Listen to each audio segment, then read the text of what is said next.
सबसे बड़ा धोखा अक्सर दुश्मन नहीं देता, दोस्त देता है। और असली समस्या धोखा नहीं होती, समस्या होती है ब्लाइंड ट्रस्ट। दुश्मन साफ दिखता है, वह सामने खड़ा होकर वार करता है, लेकिन दोस्त आपके सर्कल के अंदर बैठकर मुस्कुराता है और वहीं से गेम शुरू करता है साइलेंटली। 48 लॉज ऑफ पावर का लॉ नंबर 2 कहता है, never put too much trust in friends. ये दोस्ती के खिलाफ स्टेटमेंट नहीं है, ये ह्यूमन नेचर की एक्सरे रिपोर्ट है। जब आप ग्रो करते हैं, प्रमोशन पकड़ते हैं, पैसा बनाते हैं, तो हर कोई ताली नहीं बजाता, क्योंकि दोस्ती बराबरी पर टिकती है। लेकिन जैसे ही पावर का तराजू झुकता है, इक्वेशन बदल जाती है। रॉबर्ट ग्रीन साफ लिखते हैं, कभी कभी पुराना दुश्मन ज्यादा लॉयल साबित होता है, क्योंकि उसे खुद को साबित करना पड़ता है। दोस्त अक्सर मान लेता है कि वह पहले से ही अंदर है, लेकिन सिर्फ पावर का लॉटू समझ लेना काफी नहीं।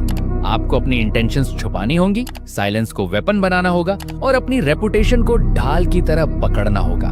नमस्कार दोस्तों, मैं हूँ सौरभ और यह 48 लॉज ऑफ पावर सीरीज का पार्ट 1 है। यहाँ हम दुनिया को आदर्श नहीं मानेंगे, हम दुनिया को वैसे देखेंगे जैसे वह ऑपरेट करती है। और शुरुआत करेंगे लॉ नंबर 1 से, जहाँ आपका ही टैलेंट कभी कभी आपके खिलाफ खड़ा हो जाता है। तो चलिए ह्यूमन नेचर को डिकोड करते हैं। दोस्तों की बात समझ ली, अब बात करते हैं उस इंसान की जो आपकी ग्रोथ का गेटकीपर बनता है, आपका मास्टर, आपका बॉस। लॉ नंबर 1 कहता है, नेवर आउटशाइन द मास्टर। हम सबके अंदर एक आग जलती है। हम सोचते हैं अगर मैं सबसे ज्यादा ब्रिलियंट दिखूं, बेस्ट आइडियाज फेंकूं, रूम में सबसे ज्यादा शाइन करूं, तो बॉस इम्प्रेस हो जाएगा। लेकिन पावर का डार्क रूल कुछ और कहता है, पावरफुल लोग टैलेंट से नहीं डरते, वे रिप्लेसमेंट से डरते हैं। जैसे ही आप उनसे ज्यादा चमकने लगते हैं, उनके अंदर रिस्पेक्ट नहीं, इनसिक्योरिटी जागती है। उन्हें दिखने लगता है कि कल को लोग आपका नाम जप सकते हैं, और बस वहीं से गेम पलटता है। फ्रांस का एक किस्सा देखिए। Finance minister Nicolas Fouquet, brilliant, powerful और किंग के प्रति लॉयल। किंग लुइस 14 को इम्प्रेस करने के लिए उसने ऐसी पार्टी फेंकी कि पूरा फ्रांस दंग रह गया। शानदार खाना, म्यूजिक और फायरवर्क्स जिनकी चमक आसमान चीर दे। फॉके ने सोचा, किंग मेरी वफादारी देखेंगे, लेकिन किंग ने क्या देखा? भीड़ उसकी तारीफ कर रही थी। उस रात मिनिस्टर किंग से ज्यादा किंग लगने लगा। अगले दिन अरेस्ट, कोई बहस नहीं, कोई मौका नहीं, 20 साल की आइसोलेशन और कहानी खत्म। लेसन कड़वा है लेकिन क्लियर है, पावर के खेल में ईगो को ट्रिगर करना खुद पर निशाना साधना है। अगर आप स्मार्ट हैं तो मास्टर को और स्मार्ट महसूस कराइए। अगर आपके पास बेस्ट आइडिया है तो उसे ऐसे पेश कीजिए कि क्रेडिट उन्हीं पर गिरे। उन्हें सूरज बनने दीजिए, आप चांद बनिए जो उनकी रोशनी को रिफ्लेक्ट करता है, क्योंकि दुश्मन का हमला दिख जाता है, लेकिन मास्टर की इनसिक्योरिटी साइलेंट जहर की तरह काम करती है।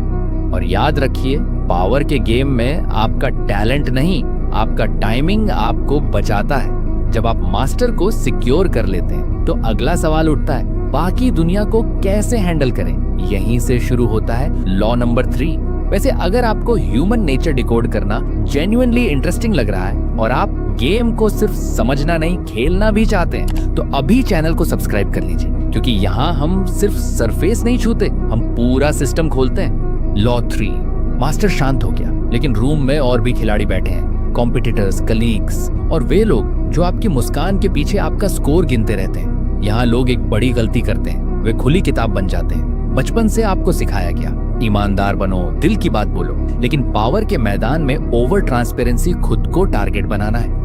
लॉ नंबर 3 कहता है, कंसील योर इंटेंशंस। लोग उसी चीज पर वार करते हैं जो साफ दिखती है। अगर आप खुलकर बोल देंगे, मैं CEO बनूंगा, मैं ये डील तोड़ दूंगा, ये मेरा प्लान है, तो आप दुश्मन को पूरा मैप थमा देते हैं। फिर वह सीधे वहीं वार करेगा जहां आप बढ़ना चाहते हैं। तो क्या बिल्कुल चुप रहें? नहीं, पूरी चुप्पी शक पैदा करती है। असली खिलाड़ी स्मोक स्क्रीन बनाते हैं, वे बातें करते हैं लेकिन असली प्लान पर नहीं। वे सामने वाले को गलत दिशा में दौड़ाते हैं। जब सामने वाला आपके भेग गोल को रोकने में उलझा रहता है, आप असली चाल चल देते हैं। पावर का नियम साफ है, हवा बनिए, दिखेंगे नहीं तो पकड़े नहीं जाएंगे।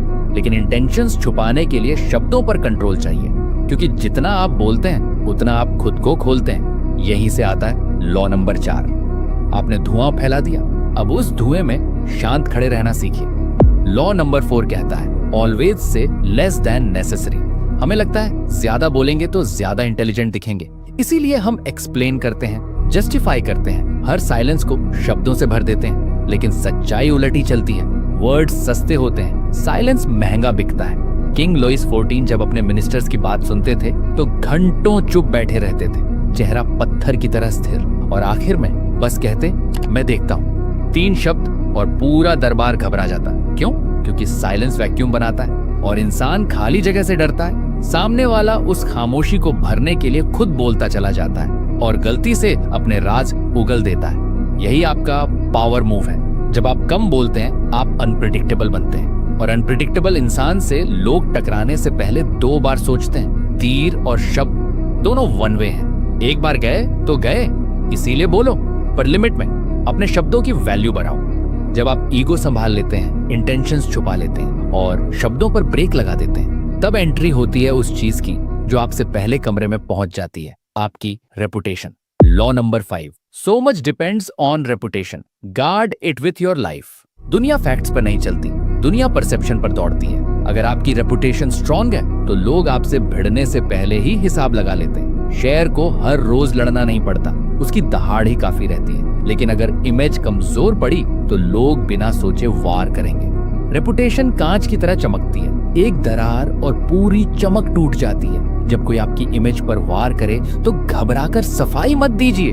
डिफेंस लेने वाला अक्सर दोषी दिखता है। पावर मूव क्या है? सामने वाले की क्रेडिबिलिटी पर सवाल खड़ा कर दीजिए, परसेप्शन की दिशा मोड़ दीजिए। याद रखिए, गुमनामी से बदनामी बेहतर चलती है, लेकिन मजबूत रेपुटेशन सोने से महंगी होती है।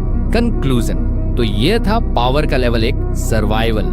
लेकिन याद रखिए, सिर्फ सर्वाइव करना काफी नहीं। पावर का असली खेल तब शुरू होता है जब आप दिखना शुरू करते हैं। अगर आप इनविजिबल रहे तो आप पावरलेस रहेंगे। तो भीड़ से अलग कैसे उभरें, अटेंशन को वेपन कैसे बनाएं और बदनामी को फेम में कैसे बदलें, ये सब शुरू होता है लॉ नंबर 6 से। पार्ट 2 में हम अटेंशन, कंट्रोवर्सी और नेक्स्ट लेवल मैनिपुलेशन की बात करेंगे। मिलते हैं पार्ट 2 में। धन्यवाद।